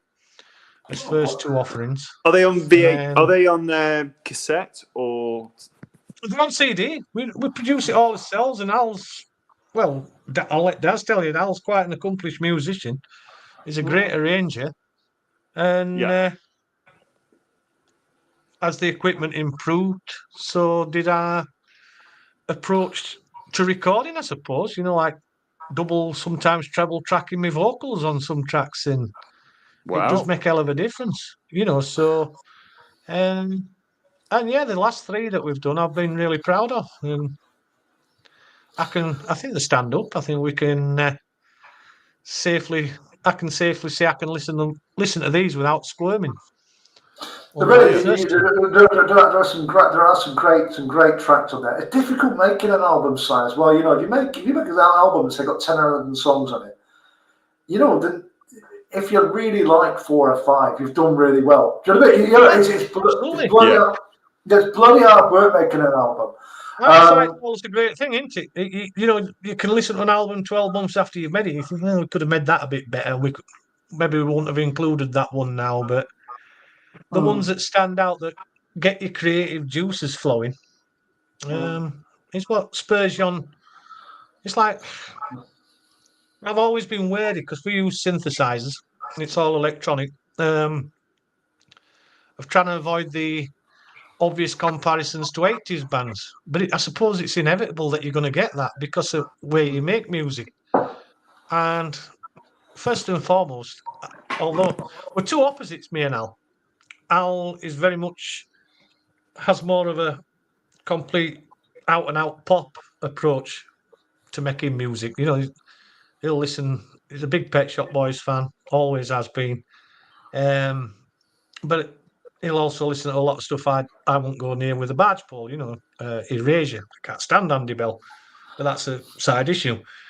He bought Aqua album, and he still raves about Aqua being great. He went to watch bloody Girls Aloud with his missus not so long, you know, when they were on the band of the Barbie Girl. Sorry? The group that did Barbie Girl. You know, but the Aqua, you say? I always say we have to find that balance. He's a bit cheesier than me. And I like the darker stuff. I'm a big Depeche fan, Echo and the Bunnymen. I suppose, as you know, Black, Colin Vernco. Yeah.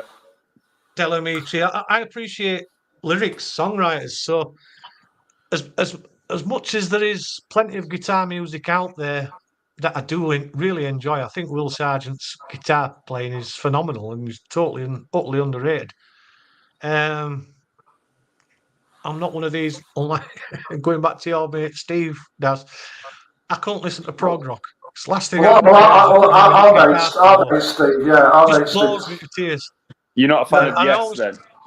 No, definitely not. When folk ask me what the best guitar solo is, I think they think I'm taking piss, but I'm not. I think, and the reasons I give it is, I say Ant Music by Adam and the Ants.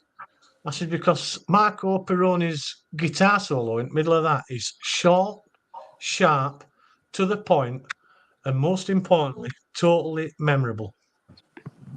You don't need to go off on fretboard for 20 minutes. And that's my approach. You know, I like a good tune, but I don't want to listen to a song for 20 minutes. You don't know. Well, the thing, you mentioned prog. I mean, there was a great meme on Facebook about, you know, in this particular third world country, the band entertainment, and I've written on as the caption, meanwhile, prog rock continues as normal. You know, it's like, you know, and the thing about prog is, you're right. I mean, like, people forget what a solo is and what any guitar work is. It's a tool to get the song across. That's what Johnny Marr would tell you. One of my problems, Daz, is I can't hold my peace. Yeah. If I think something's shit, I'm quite prone to let folk think I know it's shit. So, as you know, I hate Bonio and Co. from the Emerald Isle. I just think the one-trick ponies, biggest thieves ever going, and they're just not particularly very good. Who's that? You two. Yeah. Well, the other thing is they're virtue signaling and they're insincere, and all that fate getting behind any trendy cause calculated. What that man does is just unreal. You can see him setting out an agenda before they make an album. We must do this. We must do that. And Oh no. Oh God, I've yeah. never been a fan of Queen. I fully appreciate, and I always have to say that I think Freddie Mercury was an absolutely fantastic singer and a frontman, showman. But I just think the songs are so boring, overblown, and nonsense. And one Yeah, artist good. that I can't resist is bloody I Malt was. Loaf. And I always say Oh, about Meatloaf, you can put Bat Out of Hell on, put the album Bat Out of Hell on, right? So put your needle on groove, go on holiday to Skipsy for a week, come back, and it might just be about finishing. You know, there's no who wants to listen Yeah. to that? You know, yeah, oh, yeah. Oh God, yeah. God, yeah. Well, you've named three crackers there. Go on, Lago.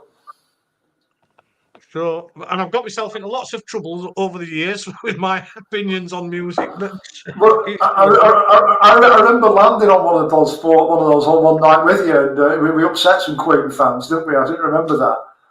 Yeah, but you're right. You're absolutely spot on all of those because Queen are a great show. Actually, they're a great show. If you're going to a gig for the show, I get completely why you'd like Queen. yeah. But the songs themselves are shit. That's just a fact. I mean, they're kind of really overrated. And for me, for my money, I mean, as you know, I'm an Iron Maiden fan, and I've always held that Iron Maiden were a much better band than Queen. I'll go with that. Yeah. And Black Sabbath. Black Sabbath as well Yeah. would. I mean, Black Sabbath were I actually always producing agree. something He new. had his finger then sliced off. I think he's a great guitarist. Yeah. Yeah. And Yeah, Tony yeah. Iommi and It's like Yeah. I upset so many Jimi Hendrix fans, you won't believe. Now, I appreciate what he could do, were clever with the guitar. But I've always said about Jimi Hendrix is you can't remember his bleeding tunes. You can't remember them. No. You know, you think you can't whistle along. Well, it's the same with Pink Floyd. Don't deny that Pink Floyd are musical geniuses. But one song you can sing along to and remember afterwards. It's just, yeah. but that's just me. You know. Yeah, the thing is, a guitar is to be played, not masturbated with. Do you know what I mean? It's like, you can get all right. No, you can get more all exciting because it was short, sharp, to the point. You know, you could understand that initial Beatles mastered it. You know, but then it all got. I'm not a fan silly. of Mersey Beat though. Mersey No, Beat. band you know I like is the Smiths. You know, I mean, like John. I think they're about. There's hardly a solo in a Smiths song. I mean, that's interesting. There's lots of riffing and what have you, but there's you don't get any long solo. I think there's one Smiths song with a long solo in it. Yeah. He made my day, did Johnny Marr, when he did I Feel You. Right. So we've got one of the most critically acclaimed guitarists. Didn't he end up best guitarist the 80s, playing a song from a shitty little synth band in Essex that aren't talented and can't develop. You know, which is what we've always got. After the Smiths, didn't he end up being the guitarist for Brian Ferry? He wrote with Brian Ferry. He did write with Brian. He had Guitar World Travel Policy for a while, but then he was in electronic and he was in the there as well. He was on their album, Beaten Generation. He was on Dusk as well, which was a great electronic. Played with Pretenders for a bit. The Cribs, he's had a stint with a few, hasn't he? Yeah. But it's interesting. I've got Johnny Marr's book, funnily enough, right? And he says nice things about pretty much everybody in his book. He seems like a cool bloke, Johnny Marr.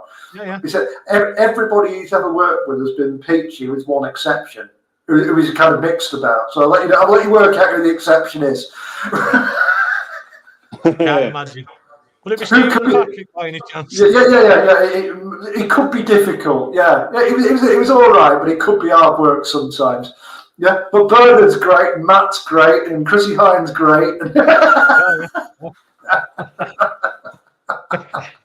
Well, fair play to Johnny Marr refusing to jump up bandwagon and reform Smiths. I think Morrissey would do it, but. I don't know if Morrissey. I think the thing with Morrissey, I don't think he needs the money. I think Morrissey needs to be in the public eye. I think Morrissey's quite a narcissistic person. I think that's a little bit way to describe. He needs to be loved, does Morrissey? Yeah, if he thinks he's like the song says, the more you ignore me, the closer I get. But I don't think he likes being ignored. No. If he's not had his attention fixed for a few months or something, it's why he comes out with stupid things in magazines, isn't it? It's why he gives interviews where he says things. So he become like a right winger or something now. He was up for that for.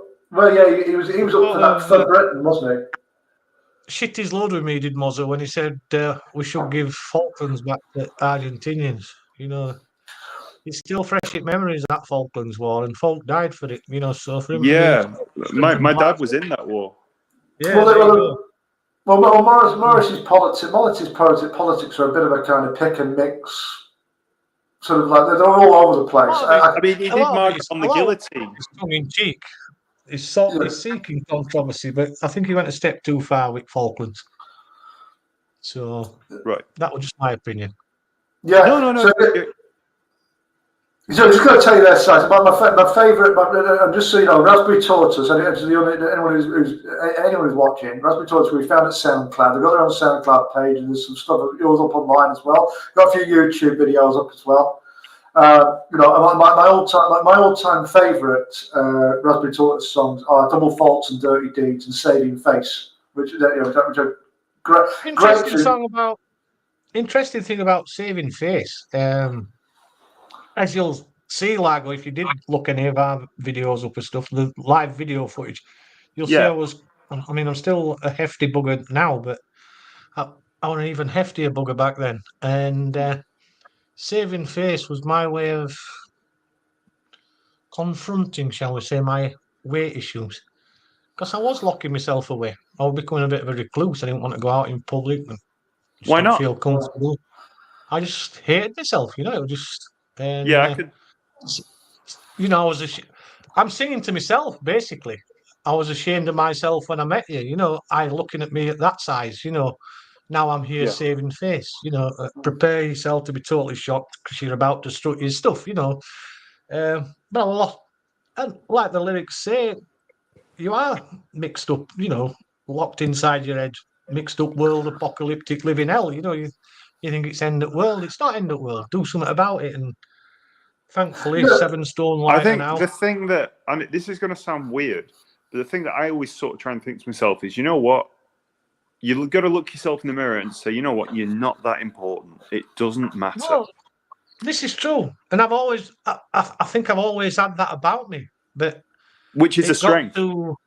Which I'm very self-deprecative about it. You know, it's it's healthy.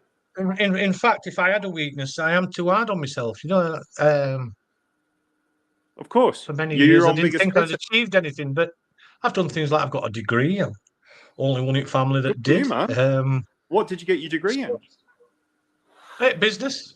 I got a business degree, and I was working full time, so I even beat myself up only getting. No, good for you, man. Good for you. I mean, no, but the thing about that is you had a target, you had an objective, you reached it, and you stuck with it for 3 years. That's no small task. So well done, mate. So it were. So I've done a lot of things I'm proud of, but I'm still. I bizarrely, I've always been one of these people that wants to be liked. I'd rather get on with people than not. Yeah, and I'll always be like that. But for many years, I couldn't like myself. I was my own fiercest critic, harshest critic. Yeah. And ultimately, when it leads to a breakdown, not breakdown as such, but I got told I was suffering from depression. Then I got this affliction where I shook like somebody with Parkinson's, and I didn't know what the bloody hell it was. You're thinking, I was 42 when they started, and I'm thinking, is this it? Because obviously it were preventing me from working and stuff. And when I had all my therapy and treatment down in London, they said they were so amazed I held out for as long as I did.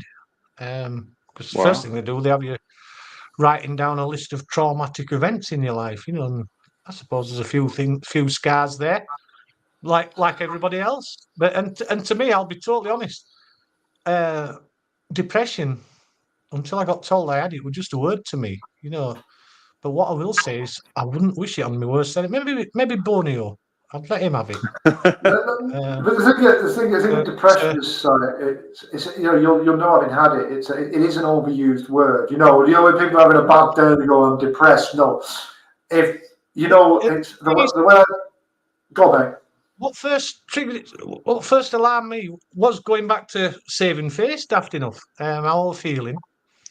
Al even said it at one time. He said, "What happened to that happy-go-lucky pillock that used to come out with daft stuff and have me in stitches? Where's he gone?"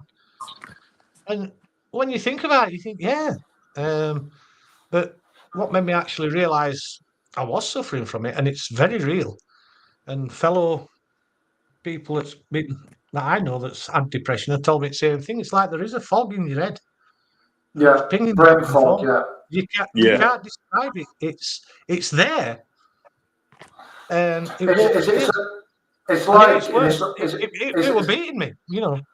It's like as well. It's like everything's a struggle as well, including stuff that cognitively you should be able to do easily. We're northern. We don't do things like this. And my mate put it into perspective. He said, "Why can't your brain get poorly like the rest of your body? It's still an organ." And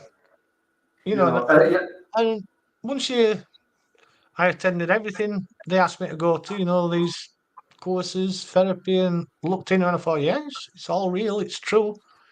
And it just it was scary. And like I said, I'm still on antidepressants now, but I'm in a lot better place than I was 10 years ago. So, did you find that antidepressants were positive? Did they have the desired effect? Well, they put me on one initially, and you calm down. It's like I used to get ratty at the slightest thing. Not lash out as such, but I'd get worked up over something to note. And you think, what the hell's up with you? And you notice that calm down. And then they changed me antidepressant. Was there any side effects like weight gain or anything like that? Well, I've been fortunate, really.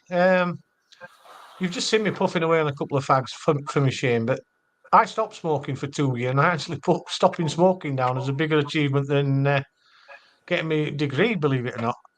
But I ended up size of a bungalow. I don't doubt that. And I mean size of a bungalow, bloody massive.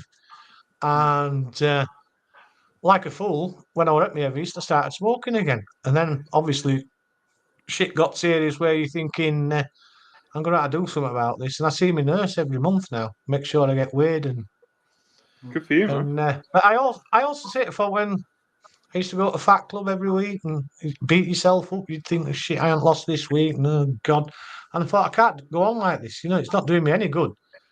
And people say, have you lost all that weight? Then I'll say, well, with a lot of help from my nurse. Yeah. And basically, I stopped worrying about it. How did you... This is the thing. So, if it comes off. If it doesn't, it doesn't. And just say very quick side, sometimes as well, things like in terms of weight gain, I've had this as well, weight going up and down to a lesser extent. And sometimes things like stress they can put your hormones out of whack. They can make weight, you can make you go up in weight just because. No, it's not because you've been on the beer or you've been eating junk food. It's just sometimes. I'm not a big drinker. Not now. These things can make they can make your hormones go weird, and the funny thing, I can see that when things are under control in life, I know you tend to feel better, don't you? And this comes as well, Simon. It's 9:10, bud. So you're going to stick around, or I am going to have to go. My phone hasn't been pinging 10 to dozen because my wife, she's done a double shift today, and I said I'd be done by 9. So thanks for that, Daz. Well, thank you. Thank you very much for listening to us. It's been. Thank you. Thanks for coming. Thanks for coming on the show. Talking about everything. Thanks for coming on and talking about everything. Thanks for being here, mate. Thank you, Simon. It's been an absolute pleasure to meet you. No problem. Thank you very much. See you all later. Thank you. All right. All right. Bye. Brilliant. See you again. See you soon. Have a good weekend. Bye. Bye, mate. Cheers. What a lovely fella. Yeah, absolutely. Yeah. So it was good to meet Si, and yeah, definitely. Yeah, it was good to catch up with him again. How things How things are you then? Yeah, so what we've got with the week ahead? Busy at work. Planning to wake up tomorrow, go to the gym about 11. So I'm going to drink some red wine now, finish the rest of the omelette that I sent you the picture of. Yeah. There's one of my hobbies is cooking. So Friday is a day for me to cook something. And that's what I've been doing today. How about you? What are your plans? Well, me, I'm going for. I'm going to get up. I'm going to get up at a sensible time in the morning, and I'm going to go for a 10-mile walk. I think walking's good. Can't beat car. Yeah, it's good. It's good. It helps me de-stress. I'll just get any bad thoughts out of the brain, really. Just I don't know, but yeah, probably do a bit of cleaning up around the house. And I think the Preston playing tomorrow. There must be. You got to clean your house. I'm going to do some cleaning up. Yeah, I might do some tiles actually. Yeah. You got to do it once. You got to change the bedclothes. You got to clean the house once a week. Yeah. Okay. We'll change the bedclothes. Absolutely. Yeah. They can't become like riches on bottom, can they? Yeah. Well, there you go. I tell you what I managed to watch actually the other night was a couple of episodes of The Bill. Oh gosh, yeah. What was that guy called? I used to watch it. Was it Tosha and Tosh was the one who was an alcoholic in real life. Yeah. It was the corrupt police officer who ended up getting shot. He got shot. Well, it was Don Beach was corrupt. He killed someone. I can't remember. I used to watch it. It was like Sun Hill Police Station. Yeah. It was an old one because in the early days of the Bill, I mean, I was, and the intro was just 2 feet walking up and down on a street. You know. No, that was the outro. That was the end of the show. The intro was like a police car with a flashing blue light on it. Fusion. That's the one. It was really good, actually. Yeah, it's funny because in the early days of the Bill, it was about like hairy-ass coppers, who used to get in fights in pubs and things. Yeah. And then it turned into a soap opera, and it all became about the sex lives and stuff, I mean, probably because I wasn't particularly in love or overly enamored with the police. I didn't really watch it that often. I'd have been much more interested. My ITV series of choice. Not that we weren't really an ITV family. But my series, if I was watching ITV, it would probably have been Minder. All right, Arthur Davey. Yeah, well, there was a very good. There was a very good police show on, which might have been more up your street in the 90s. Have you ever seen Between the Lines? Have you heard of that? Have I ever seen what? Between the Lines. No. Starring Neil Pearson. So it was in the police. Growing up, when I was a kid, police for me were just people that got you out of double maths once a year. It was like they'd turn up at your school, talk about how ecstasy and dance music are bad, and I didn't really give a shit because it got me out of double maths, and they just didn't interest me. I wasn't interested in them. I wasn't particularly crime orientated. I just didn't like police. I don't know. I just wasn't interested in them. I didn't want anything to do with them, Well, yeah. Well, look. The Between the Lines that was specifically about the division of the police that investigated corruption within their own, which was right. It was like a Call of Duty forerunner, really. Yeah. Line of Duty. Sorry, Call of Duty is a game for the PlayStation, isn't it? Or something. Yeah. I just never saw them as heroes. I don't know. It's like any institution, mate. You'll get good eggs and bad eggs, and Yeah, that's it. I'm sure that I'm not particularly anti-police. I'm not particularly pro-police. I'm just not interested in them. Yeah, that's fair enough. Yeah, so that was fun. It's just fun. It was just funny watching. What I don't know when television changed, but it did. And it seemed to go weird. But there you go. Yeah, right. So yeah, like I said though, if I had to pick an ITV, not that I was definitely more BBC Channel 4 than ITV would have been my last. Apart from Coronation Street, it would have been my last option. Right, until Channel 5 came along, odds. Right. Right, so you said Minder. Okay, that's cool. Minder was all right. I liked Minder. I liked Arthur Daly. I thought he was very funny. Yeah, right. No, that's cool. Yeah, he was.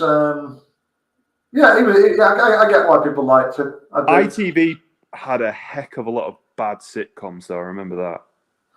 Yeah, there were certain things they didn't do very well. You know, I remember my dad used to watch one. I don't know why he watched it, but I watched it again. That was called Watching, and it's just dreadful. I think, why did people watch that? Yeah, there were like comedy shows that didn't make you laugh. You know, it's like Just like really, and there was like this piped-in laughter, and so bad, so bad. Yeah. So yeah. So look, at the minute, the next episode of this show is going to be for in the run up to Christmas, which is we've got a good Christmas special. But I'm just sorting now. I spoke to a few guests from earlier in the series. Marty is okay for it provisionally. Craig said yes, and Kaz has said yes. So Brilliant. Yeah. You should talk to Marty about getting his son on. Ask him about the professional wrestling scene in the UK. Yeah, we definitely have a go at it. Yeah, Kurt certainly asked the question. We can see how it goes. It might be up for it, it might not. You know, just yeah. I do. Yeah, just I think is there. You're very hard to understand, mate. Oh yeah, well people have been telling me that for years. No, I mean with the. It sounds like you're sort of in a biscuit tin underwater. Right, I've gone backwards. I've regressed to that again. Oh dear. Yeah. Right. Well, I'm going to head off in a minute anyway. Okay. So. Okay, mate. All yeah. right. So do you need? Is there anything else from you? Just we'll issue a final yacht appeal of the show. You know who she is. If there is a single yacht owner listening to the show, watching the show, or whatever, please get in touch. Is there anything else from you, Largo? Nothing at all, mate. No worries. Right, well, as it stands, we might have an extra time with Tim Sherlock again, where we talk about his time with Dutch football. But the next episode of Imitating this proper will be in the run to Christmas for a Christmas special. So until then, everybody. Yeah, until then, I'll catch you soon. Thanks for listening. Okay, bye.